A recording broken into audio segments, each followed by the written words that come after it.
and welcome to the sew along for the S9974, Madalynne's newest pattern with simplicity, a fashion corset top as well as dress. I will explain why I use the term fashion in front of corset later. In this sew along, I will be going over everything from what fabrics you should have, what supplies you should have, what fabrics you should have cut out for which pattern pieces, as well as all sewing steps.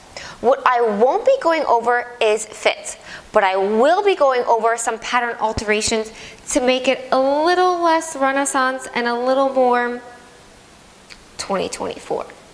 Now, before we get into all of that, let me first tell you about Madalynne and what we do here out of this super cool studio.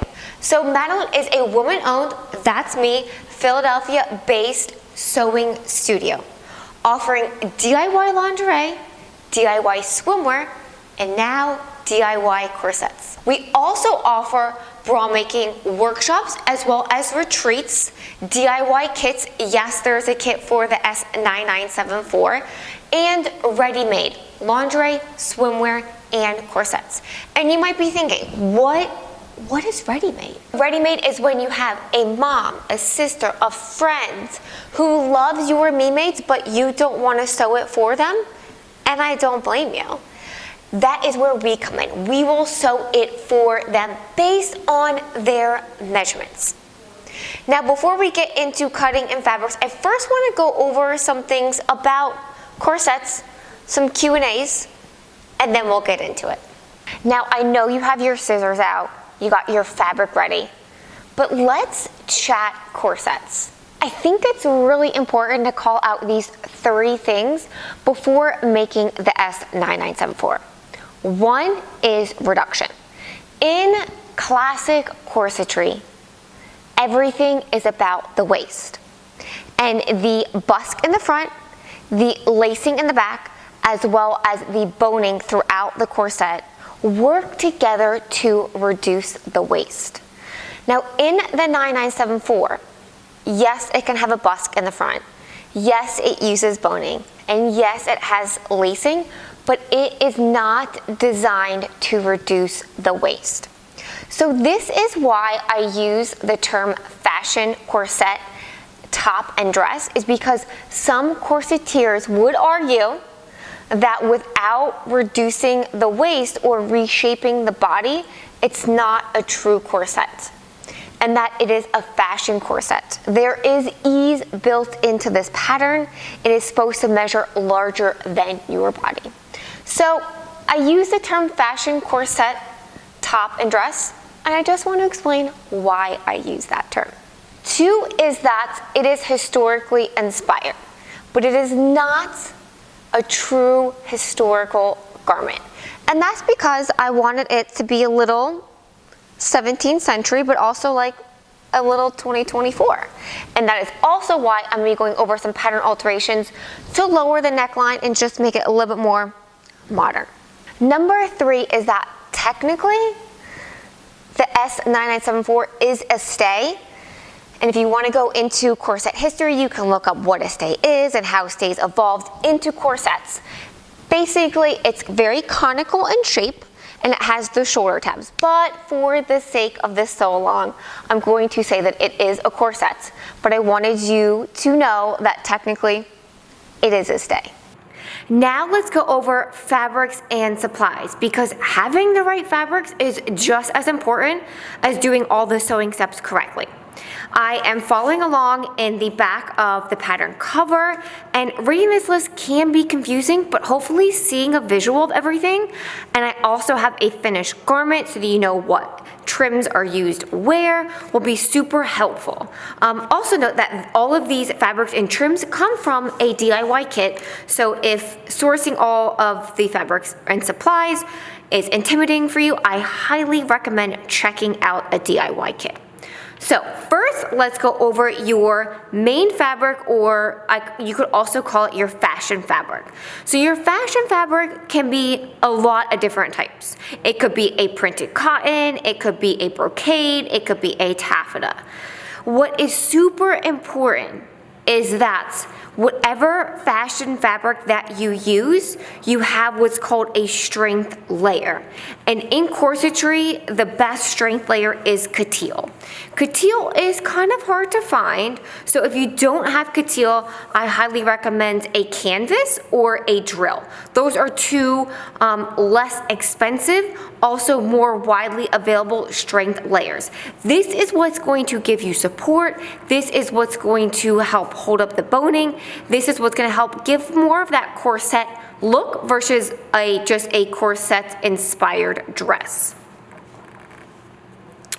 Okay, so let's go over the trims. So you have a bunch of different types of ropes and lacings and all that jazz. So first thing is that you have your twill tape, and your twill tape are going to act as your boning channels. So here is an example of a finished 9974 top, and as you can see, the twill tape was used as boning channels. What is important about the twill tape is that it's at least 1/4 of an inch wide. And you're pushing it there. I would definitely suggest 3/8 of an inch, 1/2 an inch, or 5/8 of an inch is perfect, because this is going to hold your bonings. So you want your twill tape to be wide enough to have this inside, as well as give you some wiggle room to stitch on either side.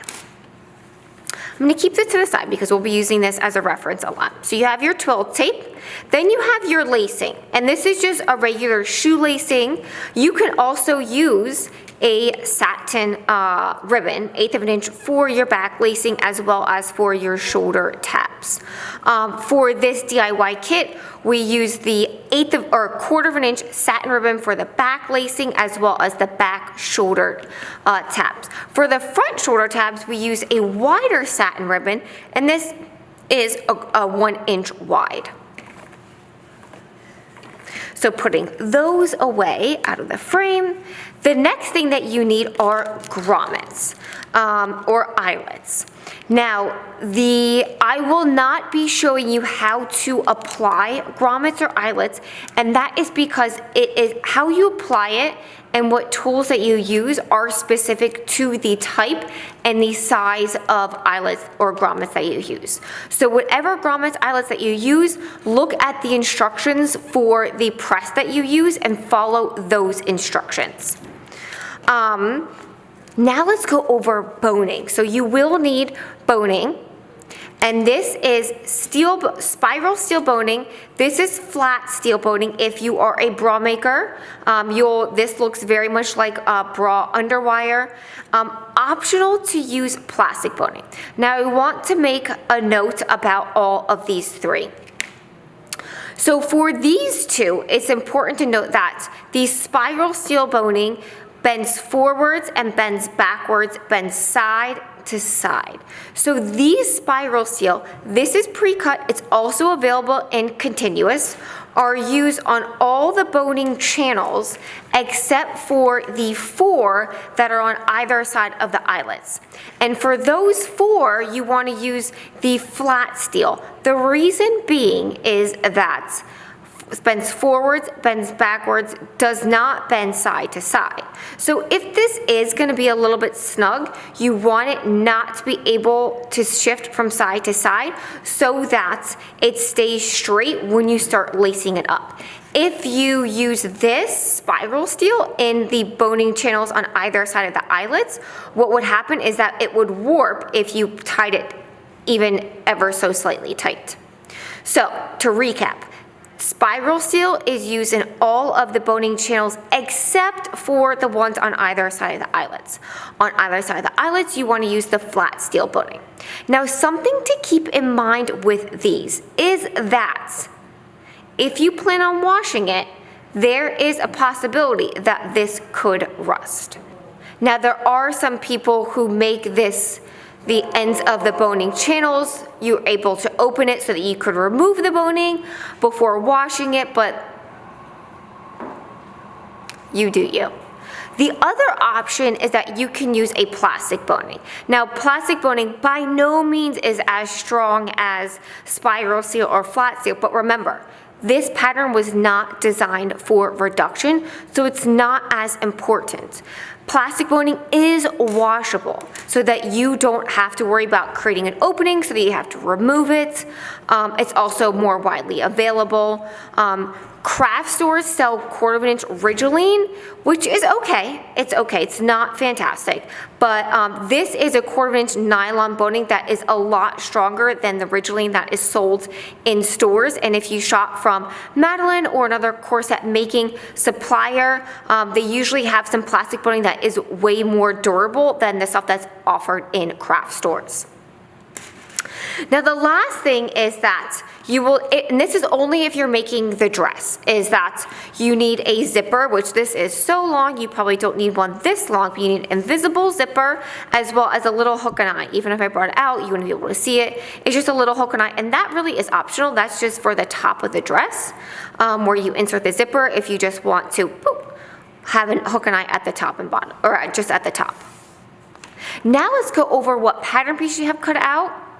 Now let's go over what fabrics you have cut out for which pattern pieces. For this sew along, I will be sewing view B.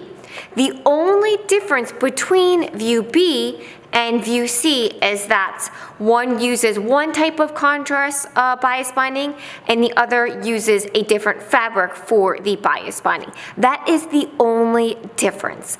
All other construction is exactly the same. Might be a little bit confusing when you're trying to decipher the difference between B and C, but if you look closely, the bias binding on view B is a light color and the bias binding on view C is a dark color, or it's shaded in.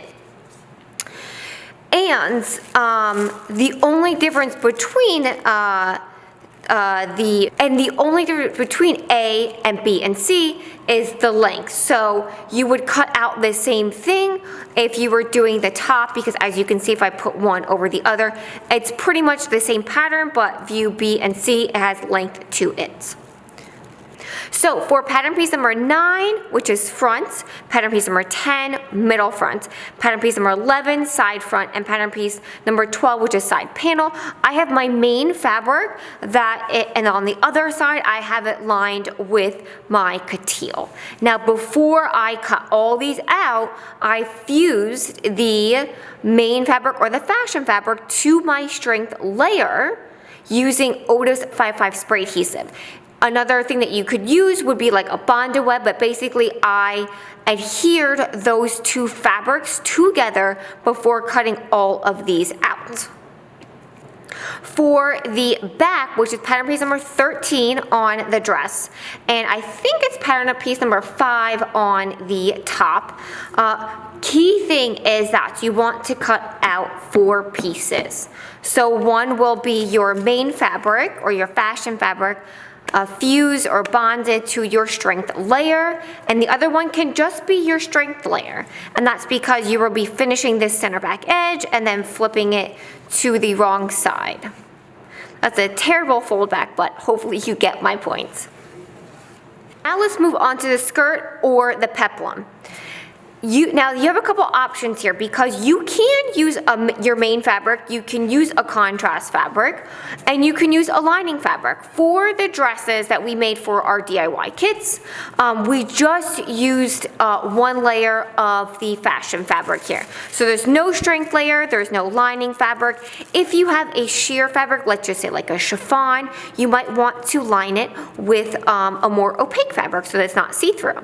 So this can be either main fabric that's matching your bodice, it can be a contrast fabric that is different than your main fabric, or it can be a main or contrast with a lining. So whatever that you are doing for your 9974.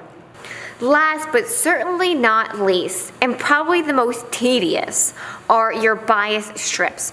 Now if you know how to make bias strips by yourself, you can just cut them out, or the pattern does come with a pattern piece for the bias strips. So this is just a layer of the fashion fabric. Another alternative is that if you're using a solid color and you can buy a pre-made bias binding, or if you're in a pinch for time, that is a great option as well. Now before sewing, make sure that you have all of your notches marked on your fabrics. Now let's go over some very simple pattern alterations. These are the pattern alterations that many people ask for, so I won't be going into a ton of alterations, but these are the ones that people consistently over and over ask me to discuss in the sew along. So one is that for both of these samples of the 9974, for this one, the straps are continuing from the bodice to the back. They do tie in the back. For this one, it is a separate piece, but it was tacked in on underneath the front bodice. And this is if you're limited on fabric and you can't have a long pattern piece, so you have to chop them up into two. This one, if you have a long pattern or a lot of fabric and you can have that whole length there, this is a great option as well. So how do you do this pattern alteration? Also for both of these, I did lower the neckline, which I will be showing you. So for this pattern alteration, you will need pattern piece number 2. It might be different if you're doing this to the dress. It would be pattern piece number 10, as well as the shoulder strap. So what you will do, if you're making it into one continuous piece, I match notch to notch for the 8, I have a size 8, and what I did is I made this one continuous piece. Now if you are narrowing the shoulder strap, you can narrow at this point as well, but basically you combine pattern piece number 2 and number 8, I have the narrower side to the front, and then make it one continuous piece. That's it, that's all. I know some people are very afraid of pattern alterations, but that is the only change to it. Lower the front neckline, you will need pattern piece number 1, number 2, and number 3 if it's for the dress. If it's for the dress, it will be number 9, 10, and 11. You won't need 4 and 5, but I wanted to keep it here as a visual. So to lower the front neckline, there's no lower or lengthen line on these patterns, but you would do is, and I highly recommend sewing up a quick muslin and just trying it on to see how much you would want to lower it. But you would essentially slash and spread. What I like to do is I like to fold the pattern, because that way when I go to make the pattern in like a month or 3 months or 6 months, I know how much that I reduced or even lengthened. So I will fold the pattern along however much that I want to take out or to lower it, and I will do the same thing to number 2 as well. And I like to fold it in the same place.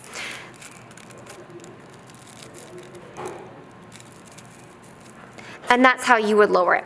Now I'm not going to go over walking the pattern or any of that, because you should have a understanding of pattern making before making these pattern adjustments.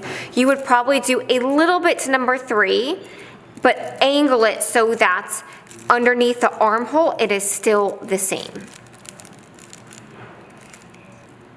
So to recap, I lowered the front neckline by folding the pattern pieces number 1, number 2, as well as number 3, the amount that I wanted to lower it. For number 3, I tapered it so it is folded the full amount along the vertical seam, but blends to 0 at the armhole.